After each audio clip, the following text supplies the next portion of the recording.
High viewers, good morning. Welcome to profit master dot in. ఇవాళ ప్రధాన దినపత్రికలు అలాగే వెబ్సైట్స్లో ఉన్న టాప్ బిజినెస్ హెడ్లైన్స్ చూద్దాం. ముందుగా గ్లోబల్ మార్కెట్స్ నుంచి పెద్దగా మనకి మేజర్ న్యూస్ ఏం లేదు. ఇవాళ మనకి చైనా జీడిపి డేటా రావాల్సింది. సో దాన్ని మార్కెట్స్ చాలా కీన్గా అవైట్ చేస్తున్నాయి. Asia Pacific stocks edge higher as investors await China GDP data. So China GDP data ఎలా ఉండబోతుంది, ఎందుకంటే మూడో క్వార్టర్లో చైనా ఎలా పర్ఫామ్ చేయబోతుందని యావత్ ప్రపంచం మొత్తం ఆసక్తిగా ఎదురు చూస్తుంది. ఎందుకంటే మోస్ట్ ఆఫ్ ది పారామీటర్స్లో, మోస్ట్ ఆఫ్ ది డేటా పాయింట్స్లో చైనా ప్రీ కోవిడ్ లెవెల్స్కి దాదాపుగా చేరుకుంది అని చెప్పి అనేక ఇండికేటర్స్ మనకు చెప్తూనే ఉన్నాయి. అయితే జీడిపి ఒకసారి చూసిన తర్వాత మేబీ ఒక క్లారిటీ ఎమర్జ్ కావచ్చేమో అన్న ఒక ఉద్దేశంతో దీని గురించి ప్రస్తుతం ఇన్వెస్టర్స్ అంతా కూడా ఈ చైనా జీడిపి డేటా గురించి చూస్తున్నారు. అలాగే industrial production and retail sales data కూడా వస్తే ఒకసారి వన్స్ మనకు ఒక క్లియర్ పిక్చర్ వస్తుందన్న ఉద్దేశంతో మార్కెట్స్ దీన్ని అవాయిడ్ చేస్తున్నాయి. So we expect the data dump will highlight China's economy recovery is well under way. Strategist at Commonwealth bank of Australia wrote in note. So markets దీని గురించి చూస్తున్నాయి. అదొక మేజర్ అంశంగా ఉంది. అండ్ కొన్ని పాయింట్స్ మనకి ఇంపార్టెంట్గా ఇక్కడ చూడాల్సినవి ఏంటి అంటే, మళ్ళీ యూఎస్లో కరోనా వైరస్ కేసుల సంఖ్య పెరుగుతుంది. US is staring down a substantial third wave of corona virus. Here are the numbers. Second wave అయిపోయింది, ఇప్పుడు థర్డ్ వేవ్ గురించి యూఎస్ భయపడుతుంది. ఎందుకంటే అందుకు తగ్గట్టు నంబర్స్ కూడా మనకి క్లియర్గా చూస్తే అర్థమవుతుంది.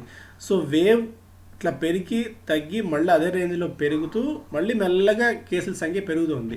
ఇది daily new corona virus cases in the US. So కేసుల సంఖ్య బాగా పెరుగుతుంది. ఇది ఒక ఆందోళనకర స్థాయిలో కనిపిస్తుంది. 7-day యావరేజ్ లైన్ ఇది. అండ్ ఇంకోటి ఏంటంటే, ఈ మీకు మార్చ్ 15వ తారీఖున పిక్చర్ ఇది. April, May, June, July, August, September, October.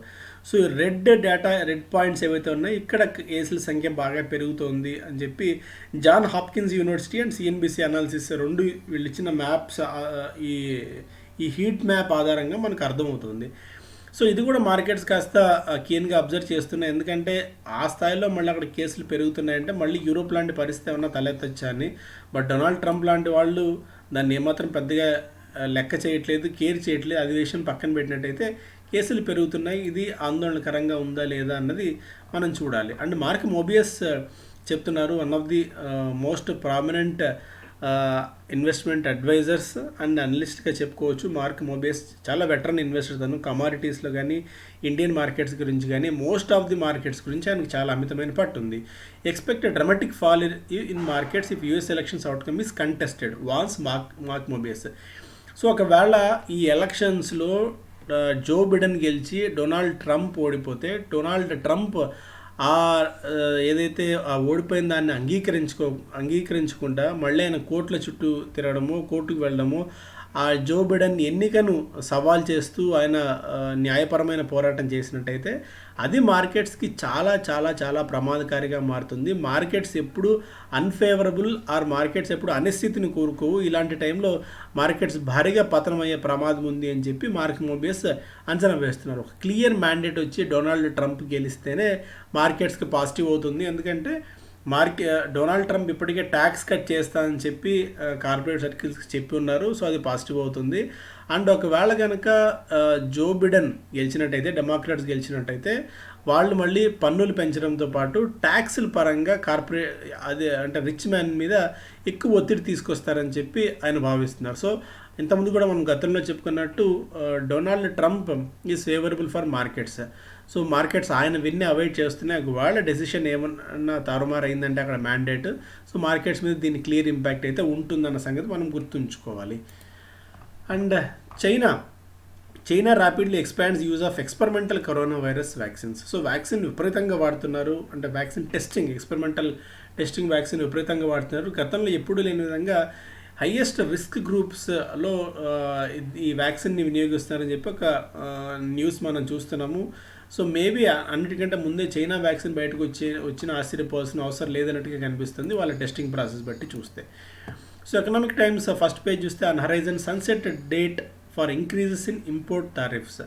So ఈ లోకల్ మ్యానుఫ్యాక్చరింగ్ని బూస్ట్ చేసేందుకు మనం ప్రభుత్వం ఎలక్ట్రానిక్స్, టీవీ కాంపోనెంట్స్, అలా వివిధ ఏసీలు వీటన్నిటి మీద ఇంపోర్ట్స్ బ్యాన్ చేయడం కానీ లేకుంటే ఇంపోర్ట్ టారిఫ్స్ కానీ పెంచింది. ఇప్పటికే ఇంకా మరిన్ని అలాంటి ప్రయత్నాలు చేస్తూనే ఉంది. అయితే ఒక sunset date for increasing import tariffs, so ఒక సన్సెట్ డేట్ లాంటిది పెట్టాలి. ఆ డేట్ తర్వాత వస్తే వచ్చే ఇంపోర్ట్స్ కన్నిటికీ కానీ లేకుంటే ఒక సర్టన్ డేట్ పెట్టి ఒక 6 months or 1 year ఒక డేట్ పెట్టి అప్పటి వరకు ఇక్కడ లోకల్ మ్యానుఫ్యాక్చరింగ్ మరింతగా బూస్ట్ చేసే విధంగా ప్రయత్నాలు చేయాలని చెప్పి ప్రభుత్వం భావిస్తుంది. అండ్ ఇంకొకటి, పూర్తిగా మన లోకల్ కంపెనీస్ మీద పడినప్పుడు మన కంపెనీస్ ఇక్కడ తోక జాడించుకోకుండా ఒక ప్లాన్ కూడా మళ్ళీ ప్రభుత్వం ఆలోచిస్తుంది. ఎందుకంటే ఒక డేట్ పెట్టి ఆ డేట్లో అంతా థింగ్స్ అన్ని సెటరేట్ చేసుకుని ఇక్కడంతా పూర్తిగా ఓకే అనుకున్న తర్వాత మాత్రం పూర్తిగా బ్యాన్ చేయాలన్న ఆలోచనలో ప్రభుత్వం ఉంది అని చెప్పి దీన్ని బట్టి చూస్తే మనకు అర్థమవుతుంది. ఎందుకంటే ఒకప్పుడు కూడా ఇలాంటి పరిస్థితుల్లోనే పూర్తిగా మన దేశీయ కంపెనీల మీద ఆధారపడితే కొన్ని పెద్ద కంపెనీస్కి ఏమవుతుందంటే ఇంకా వేరే గత్యంతరం లేదు, మనం తప్ప వీళ్ళకనే ఉద్దేశంతో రేట్లు బాగా పెంచుతారు. దానివల్ల కన్జ్యూమర్స్ మీద బాగా ఇంపాక్ట్ ఉంటుందనే ఉద్దేశంతో ప్రభుత్వం ఇలాంటి చర్యలు తీసుకుంటుంది.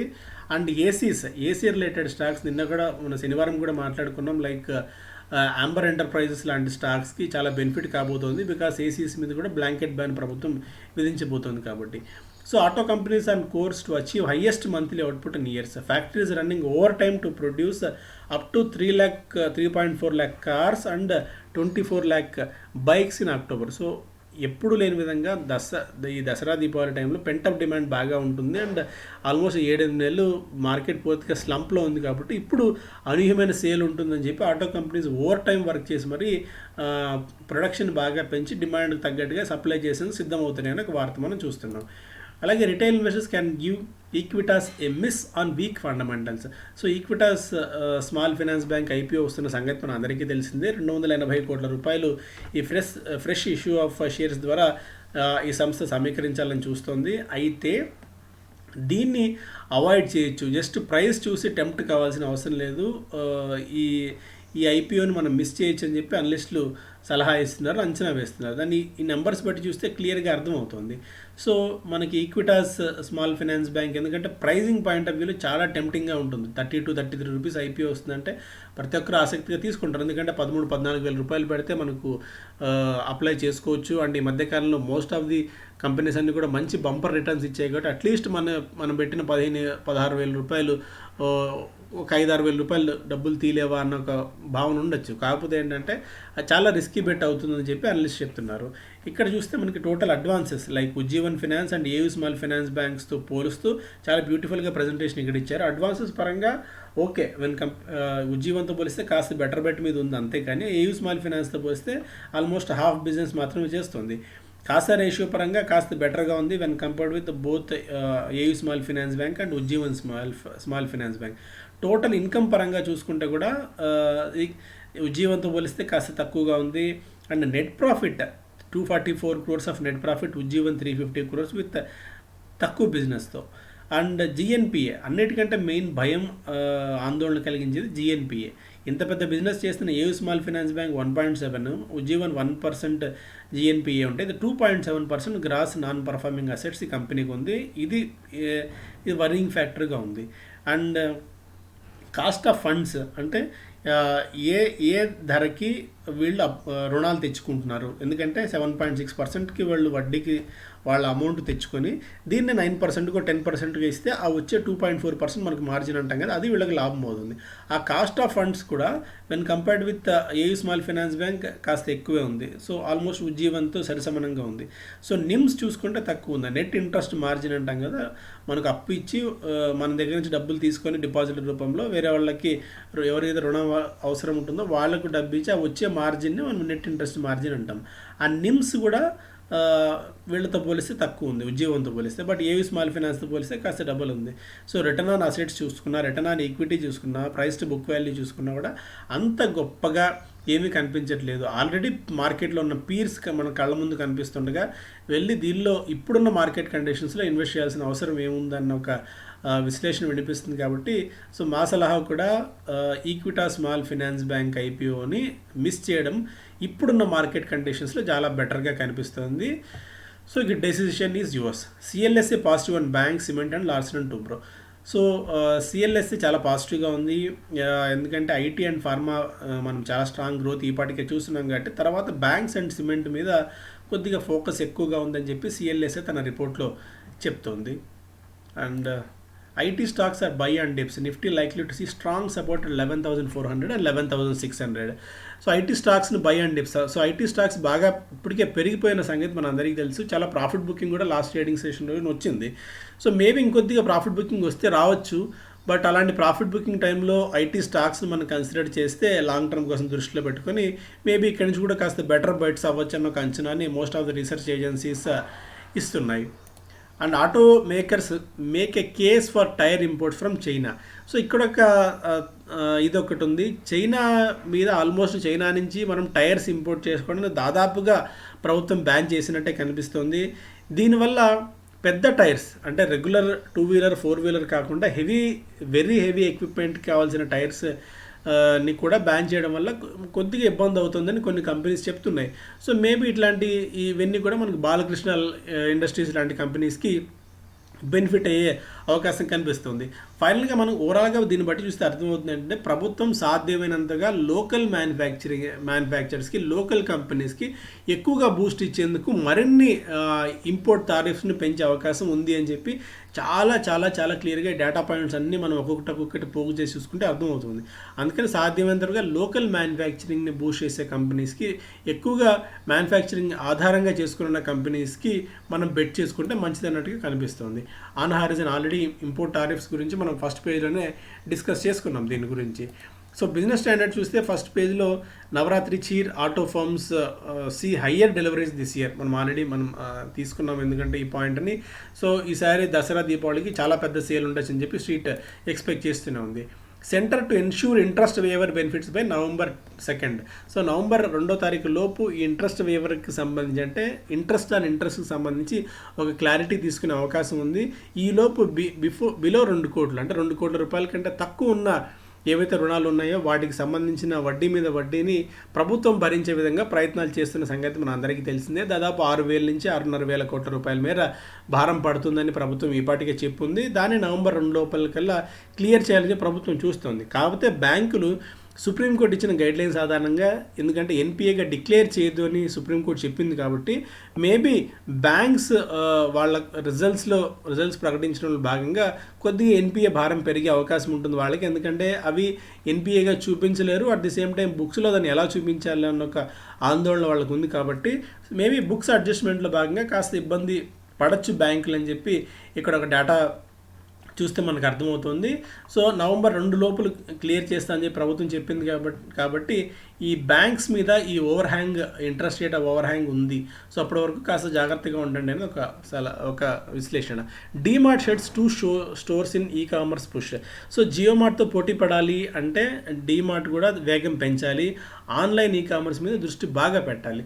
సో అందుకే 2వ స్టోర్ని కూడా క్లోజ్ చేసినట్టు ఈ మధ్యకాలంలో కంపెనీ చెప్తుంది ముంబై రీజన్లో. సో మెయిన్ ముంబై రీజన్లో 2వ స్టోర్ వరుసగా నెల రోజుల వ్యవధిలో క్లోజ్ చేయడానికి కారణం ఏంటి అని మేనేజ్మెంట్ చెప్తుందంటే, ఈ స్టోర్స్ని తమ ఆన్లైన్కి సంబంధించిన ఆపరేషన్స్ కోసం వీటిని వినియోగించుకోబోతున్నాం, ఆన్లైన్ ఫుల్ఫిల్మెంట్ సెంటర్స్గా వీటిని మార్చిపోతున్నాము. దీనికి దగ్గరే ఒక 2 to 3 కిలోమీటర్స్ రేడియస్లో 2 స్టోర్స్ ఉన్నాయి కాబట్టి మూసేస్తున్నాం, దీని గురించి అంతగా ఆందోళన పడాల్సిన అవసరం లేదని చెప్పి డీమార్ట్ ఓనర్స్ చెప్తున్నారు. బట్ స్టిల్ మా స్ట్రీట్ అయితే ఒక రకమైన ఆందోళన వ్యక్తం చేస్తుంది డీమార్ట్ మీద. ఎందుకంటే తట్టుకునే కెపాసిటీ ఉందా లేదా, నో డౌట్ దమాని గారికి అలాంటి ఇది ఉంది. కాకపోతే గ్రోత్ పొటెన్షియల్ ఇంకా ఎంతవరకు ఉంటుంది. సో ఇప్పటివరకు ఉన్న బిజినెస్ని కంటిన్యూ చేయడంతో పాటు ఎక్స్పోనెన్షియల్ గ్రోత్ అంటే లాస్ట్ ఒక 2 ఇయర్స్లో ఏదైతే ఒక వర్టికల్గా గ్రోత్ చూస్తుందో ఆ స్థాయిలో గ్రోత్ ఉంటుందా ఉండదా అన్న ఒక ఆందోళన డీమార్ట్లో ఉంది. కాబట్టి సో అంటిల్ అన్లెస్ మనకు క్లారిటీ వచ్చేంత వరకు డీమార్ట్ విషయంలో ఫ్రెష్ ఇన్వెస్ట్మెంట్స్ దట్టు భారీగా చేసే ముందు కాస్త ఆలోచించి చేసుకోవడం మంచిదన్న సలహా అయితే ఉంది. Tata tele revival and cards for new super app. So ఇదొక తలనొప్పి కూడా మనకు డీమార్ట్కి ఉంది. సో అటు రిలయన్స్ నుంచి ముప్పు ఉంది, అండ్ టాటాస్ కూడా ఒక సూపర్ యాప్ని తీసుకుని వస్తున్నారు. మేబీ వీలైతే ఈ డిసెంబర్లోనే దాన్ని లాంచ్ చేయాలని చెప్పి చూస్తున్నారు. సో ఎఫ్ఎంసీజీ స్పేస్లో, ఆన్లైన్ ఈ కామర్స్ స్పేస్లో చాలా క్రౌడెడ్ యాక్టివిటీ కాబోతుంది. అనూహ్యమైన కాంపిటీషన్ ఉండబోతుంది కాబట్టి సో ఎవరైతే ముందుంటారో survival of the fittest, survival of the existence అన్నట్టుగా ఆ సర్వైవల్ ఆఫ్ ది ఫిట్టెస్ట్ మాత్రమే మార్కెట్స్లో కొనసాగే అవకాశం ఉంటుంది. కాబట్టి డీమార్ట్ కూడా అందుకు తగ్గట్టు ప్రిపేర్ అవ్వాలి. ఇప్పుడు టాటా టెలి ఇప్పుడు ఈ సూపర్ యాప్ని తయారు చేయబోతుంది. ఎందుకంటే Tata Tele almost out of the race అయిపోయింది టెలికామ్ స్పేస్లో. డియోపోలి అంటే అటు ఉందే జియో అండ్ ఎయిర్టెల్, మూడోది కొద్దిగా మాట్లాడితే ఐడియా అంటారు. టాటా టెలి అన్న పేరు అసలు ఎక్కడ మనకు పొరపాటును కూడా వినిపించదు. అసలు టాటా ప్రోడక్ట్స్ వాడుతున్న వాళ్ళ సంఖ్య వేళ్ల మీద లెక్క పెట్టచ్చాము.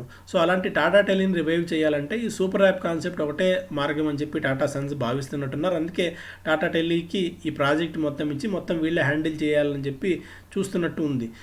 సో మేబీ ఈ డిసెంబర్ నాటికల్లా ఈ సూపర్ యాప్ తీసుకురావాలని చెప్పి కంపెనీ ప్రయత్నాలు చేస్తుంది. ఇది ఎట్లాంటి చేంజెస్ తీసుకొస్తుందో మార్కెట్లో చూడాలి. డైరెక్ట్గా జియోతో కంపీట్ చేసేందుకు ఈ ప్రయత్నాలు కంపెనీ చేస్తుంది. Living corona virus found and frozen food packing in China. So ఇప్పుడు ఇదెందుకు ఈ తలనొప్పి అంటే దీని నుంచి మనం ఏమర్థం చేసుకోవాలంటే ఫ్రోజన్ ష్రింప్ మీద ఈ కరోనా వైరస్, ఫ్రోజన్ ష్రింప్ పైన ప్యాకెట్స్ మీద ఈ కరోనా వైరస్ ఇంకా ఉంది అని చెప్పి ఇక్కడ చైనా ఈ హెల్త్ అథారిటీస్ సిడిసి అంటే Chinese centre for disease control and prevention CDC ఇచ్చిన స్టేట్మెంట్లో మనకు చూస్తుంది. సో అందుకే ఇక్కడి నుంచి మనకి ఎక్స్పోర్ట్ అయ్యే ష్రింప్ మీద కానీ వాటి మీద కానీ ఏమన్నా ఇంపాక్ట్ ఉంటుందా అన్న యాంగిల్లో ఈ వార్త నాకు చిన్నగా కనిపించింది. బట్ మేబీ ఇది ఇంపార్టెంట్ అవుతుందేమో అని నేను బయటికి తీయడం జరిగింది. ఎందుకంటే ఈ ష్రింప్ మీద కానీ వాటి మీద కానీ ఏదైనా ఇట్లాంటి ఇంపాక్ట్ వస్తే ఇంపోర్ట్స్ మీద చాలా ప్రభావం, అంటే మనకు ఎక్స్పోర్ట్ చేస్తాం కాబట్టి మన ఎక్స్పోర్ట్స్ మీద కూడా ప్రభావం పడే అవకాశం ఉంటుంది. కాబట్టి కాస్త జాగ్రత్తగా ఉండడం మంచిదన్న ఉద్దేశంతో ఈ అంశాన్ని నేను చెప్తున్నాను. అండ్ మనకి ఆల్రెడీ ఆప్షన్స్ క్లాసులు అయిపోయిన సంగతి మనందరికీ తెలిసింది. ఎందుకంటే చాలా సక్సెస్ఫుల్గా ఆప్షన్ క్లాసులు సెలి ఆదివారం 2 రోజుల పాటు మనం సక్సెస్ఫుల్గా స్టార్ట్ చేసుకున్నాము. అనూహ్యమైన రెస్పాన్స్ వాటికి వచ్చింది. మళ్ళీ ఫండమెంటల్ అనాలిసిస్ చాలామంది అడుగుతున్నారు, ఎందుకంటే లాస్ట్ టైం మేము మిస్ చేసుకున్నాము ఫండమెంటల్ అనాలిసిస్ని మళ్ళీ ఎప్పుడు అని. సో ఫండమెంటల్ అనాలిసిస్ మళ్ళీ మనకి ఈ 31st నుంచి మనం ఈ 31వ తారీఖు నుంచి మళ్ళీ మనకి ఆర్గనైజ్ చేయబోతున్నాము. సో ఒకసారి వీటిని మీరు కన్సిడర్ చేయొచ్చు. ఎందుకంటే మనకి మల్టీ బ్యాగర్ స్టాక్స్ని ఎలా ఐడెంటిఫై చేయాలి, స్టాక్ వాల్యుయేషన్స్ ఎలా చూసుకోవాలి, ఒక మోడల్ పోర్ట్ఫోలియోని ఎలా మనం ప్లాన్ చేసుకోవాలి, ఏ అంశాల ఆధారంగా మనం స్టాక్స్ పిక్ చేసుకోవాలి, ఇలాంటి చాలా అంశాలు కవర్ చేయబోతున్నాము. 6 క్లాసెస్ ఉండబోతున్నాయి. ఆల్మోస్ట్ 15 hours ఆఫ్ క్లాసెస్ ఈసారి ఉంటాయి. ఇద్దరు అనలిస్టులు మళ్ళీ మాట్లాడతారు. మనకు నవంబర్ ఎలక్షన్స్ కూడా కీ ఎలక్షన్స్ ఉన్నాయి కాబట్టి వాటిని కూడా దృష్టిలో పెట్టుకొని దాని తర్వాత మార్కెట్ ఇంపాక్ట్ ఎట్లా ఉంటుందన్న అంశాలు కూడా ఈసారి మనం మాట్లాడుకోబోతున్నాం. ఎందుకంటే 31st మనకి క్లాసెస్ ఉంటాయి కాబట్టి ఎగ్జాక్ట్గా November 4th మనకి యూఎస్ ఎలక్షన్స్ కూడా ఉంటాయి. దాని తర్వాత క్లియర్ గైడెన్స్ కూడా తీసుకునేందుకు అవకాశం మీరు డైరెక్ట్గా అనలిస్ట్తో మాట్లాడి ఉంటుంది. కాబట్టి ఎగ్జాక్ట్గా ఆ పాయింట్లో మనం ఈ ప్రోగ్రామ్ ఆర్గనైజ్ చేయడం జరిగింది. So we request each and everyone to participate in this. మీకు ఈ వెబ్సైట్లో profitmaster.in వెబ్సైట్లో దీనికి సంబంధించిన డీటెయిల్స్ అన్నీ ఉన్నాయి. లేదా ఈ నెంబర్కి 7995127008కి మీరు వాట్సాప్ చేసినా కూడా ఆ వివరాలని కూడా మీకు ఫండమెంటల్ అనాలిసిస్కి సంబంధించి మీకు తెలియజేయడం జరుగుతుంది. So thank you so much. Have a great day.